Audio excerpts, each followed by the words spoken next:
ৰঙিয়া আৰক্ষী থানাৰ সন্মুখত উত্তপ্ত পৰিস্থিতি। ৰঙিয়াত বিশ্ব হিন্দু পৰিষদ বজৰং দলৰ তীব্ৰ প্ৰতিবাদ। বাংলাদেশত দীপু চন্দ্ৰ দাস নামৰ লোকজনক হত্যাৰ সমৰ্থনত ৰঙিয়াৰ এজন যুৱকে সমৰ্থন জনাই সামাজিক মাধ্যমত পোষ্ট কৰিছিল। আৰক্ষীয়ে ইতিমধ্যে শ্বেইখ আখতাৰ নামৰ যুৱকজনক কৰায়ত্ব কৰিছে।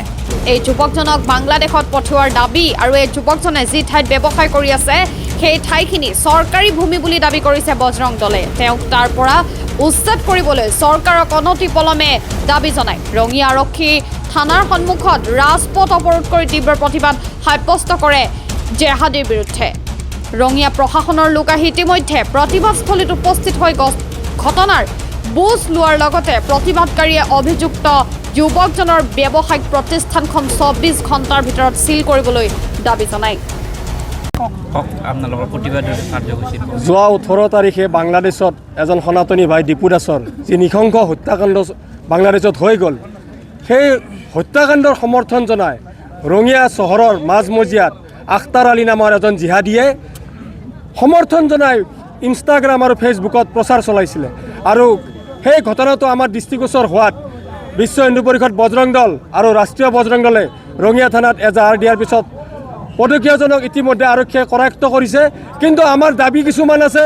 এই জিহাদীজনৰ যি ঠাইত দোকান আছে সেই দোকানসমূহ চৰকাৰী ভূমিত আছে। আমি ৰঙিয়া প্ৰশাসনক অতি শীঘ্ৰে জিহাদীজনৰ স্থানসমূহ এই ব্যৱসায়ী স্থানসমূহ উচ্ছেদ কৰাৰ কাৰণে দাবী উত্থাপন কৰি আমি ইয়াতে কাৰ্যসূচী ৰূপায়ণ কৰিছোঁ। আৰু আমি অসমৰ মাননীয় মুখ্যমন্ত্ৰী মহোদয়ক ক'ব বিচাৰোঁ যে এই জিহাদী যিসকল এনেকুৱা ধৰণৰ আখতাৰ আলীৰ দৰে জিহাদী আমাৰ মাজত লুকাই আছে, তেওঁলোকৰ চিনাক্তকৰণ কৰি অকল জেল হাজতলৈ প্ৰেৰণ কৰিলেই নহ'ব, এওঁলোকক বাংলাদেশলৈ প্ৰেৰণ কৰিব লাগে। অন্যথা অসমৰ সুৰক্ষা এদিন যে অন্ধকাৰৰ ফালে গৈ আছে সেইটো আমি নিশ্চিত। আৰু আমি প্ৰশাসনক ২ ঘণ্টাৰ সীমা বান্ধি দিছোঁ। যদি উক্ত স্থানসমূহ বেদখল নকৰে তেন্তে আমি বজৰং দল ৰাষ্ট্ৰীয় বজৰং দল গৈ কিনে উক্ত স্থানসমূহ বেদখল কৰিম। জয় শ্ৰীৰাম। আজি যি প্ৰতিবাদ চলি আছে ৰঙিয়াৰ আৰক্ষী থানাৰ সন্মুখত, এই প্ৰতিবাদৰ মূল লক্ষ্যই হৈছে বাংলাদেশত আমাৰ হিন্দু ভাই দীপু চন্দ্ৰ দাসক যি ধৰণে জেহাদীবোৰে নিৰ্মমভাৱে হত্যা কৰিছে তাৰ প্ৰতিবাদত আজি উত্তৰ কামৰূপ জিলাৰ সমগ্ৰ বিশ্ব হিন্দু পৰিষদ বজৰং দলৰ আজি এই প্ৰতিবাদ কাৰ্যসূচী লোৱা হৈছে।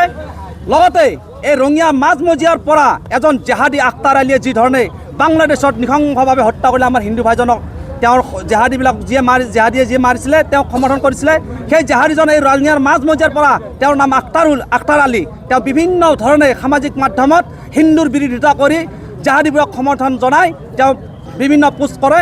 আৰু তাৰ দোকান এই ৰঙিয়াৰ মাজমজিয়াত এই জেহাদীজনে কেনেকৈ দোকান দিব পাৰে, আমি ৰঙিয়া প্ৰশাসনক আমাৰ ফালৰ পৰা আমি সকীয়াই দিছোঁ।